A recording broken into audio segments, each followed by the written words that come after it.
Hello दोस्तों, praise the Lord. मैं आज आपको स्वागत करता हूं अपने इस YouTube channel love of God में। प्रभु यीशु मसीह के सामर्थी और पवित्र नाम में आप सबका एक बार फिर से स्वागत है एक नए विषय के साथ। और इस विषय का नाम है कि परेशानियों से छुटकारा प्रार्थना के द्वारा। तो दोस्तों, मेरे वीडियो को पूरा देखिएगा। अगर आपके जीवन में समस्याएं हैं, आप परेशानियों से घिरे हुए हैं, तो आज का ये विषय आपके लिए है। आज का ये प्रार्थना आपके लिए है। दोस्तों, अगर आपको अच्छा लगे वीडियो और अगर आप परमेश्वर के इस वचन से आशीषित होते हैं, तो आपसे मैं निवेदन करूंगा कि आप भी अपने दोस्तों को, अपने परिजनों को, अपने मित्रों को, अपने अन्य सदस्यों को इस वीडियो को शेयर करें, ताकि वो भी अगर समस्या से घिरे हैं, उनके जीवन में भी परेशानी से भरे पड़े हैं, तो वो भी आज के प्रार्थना का वचन सुनकर अपने जीवन से शांति, परमेश्वर का असीम शांति को अनुभव कर सके। तो दोस्तों, वीडियो को पूरा देखिए, सुनिएगा, ताकि परमेश्वर आपको अपने वचन से आशीष करने पाए।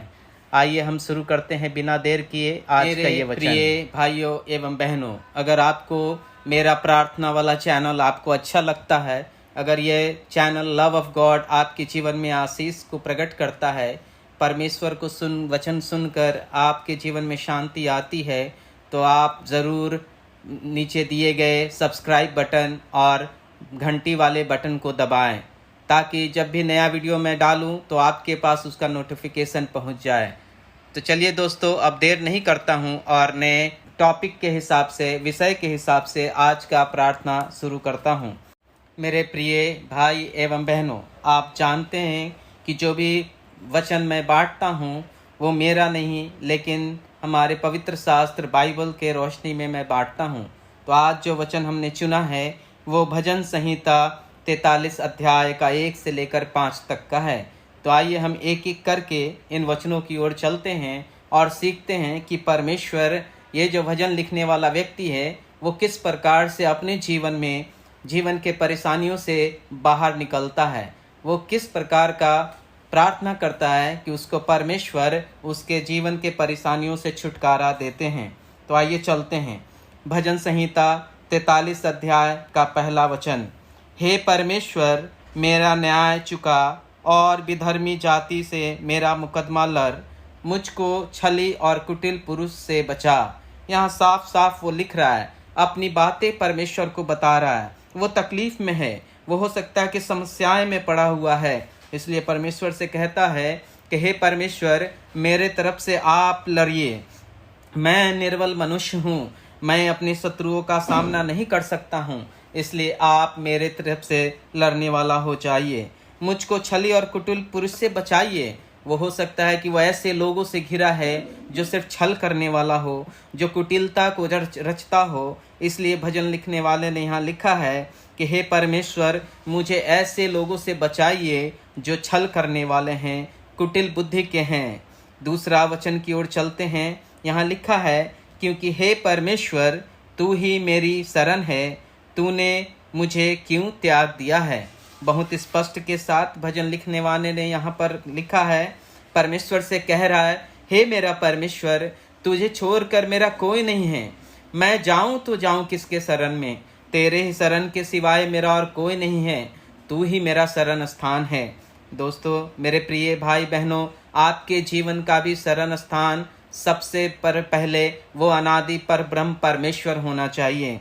तब आप परमेश्वर से आप विनती कर सकते हैं, हे परमेश्वर, तेरे सिवा मेरा इस संसार में कोई नहीं। तो यहाँ लिखा है, वो भजन संहिता में लिखता है कि तूने मुझे क्यों छोड़ दिया है। उसको अकेलापन महसूस हो रहा है। भजनकर्ता को यहाँ महसूस हो रहा है कि परमेश्वर उससे दूर चला गया है, और इसलिए वो समस्याएं से घिरे हैं। छली मनुष्य, कुटिलता वाले मनुष्यों के स्वभाव के बीच में वो घिर गया है। इसलिए वो परमेश्वर से, उस जगत पिता पर ब्रह्म परमेश्वर से प्रार्थना कर रहा है, हे परमेश्वर, तूने मुझे क्यों छोड़ दिया है।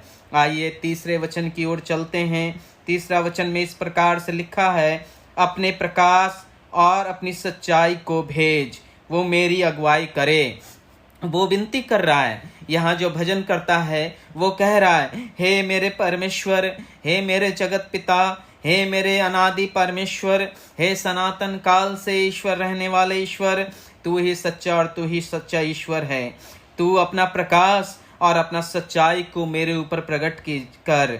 मेरे जीवन को ऐसे चलना है आगे, मुझे क्या करना चाहिए क्या नहीं करना चाहिए, मुझे कुछ समझ में नहीं आ रहा है। इसलिए वो विनती कर रहा है उस परमपिता परमेश्वर से, वो अनादि पर ब्रह्म परमेश्वर से, उस परमात्मा से कि तू अपनी सच्चाई, अपनी प्रकाश, अपनी ज्योति मुझ पर प्रकट कर और मेरे जीवन को अगुवाई कर।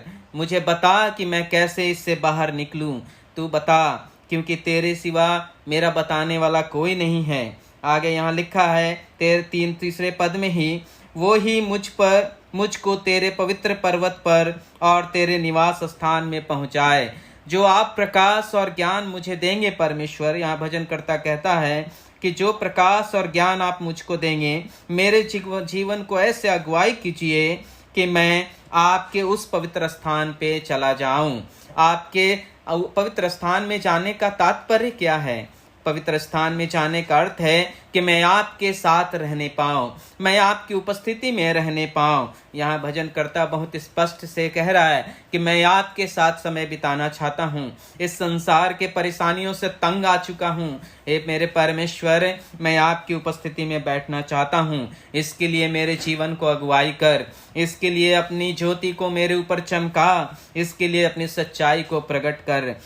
आइए चौथे पद की ओर चलते हैं और चौथे वचन में इस प्रकार से लिखा है, तब मैं परमेश्वर को वेदी के पास जाऊंगा, उस ईश्वर के पास जो मेरे अति आनंद का कुंड है।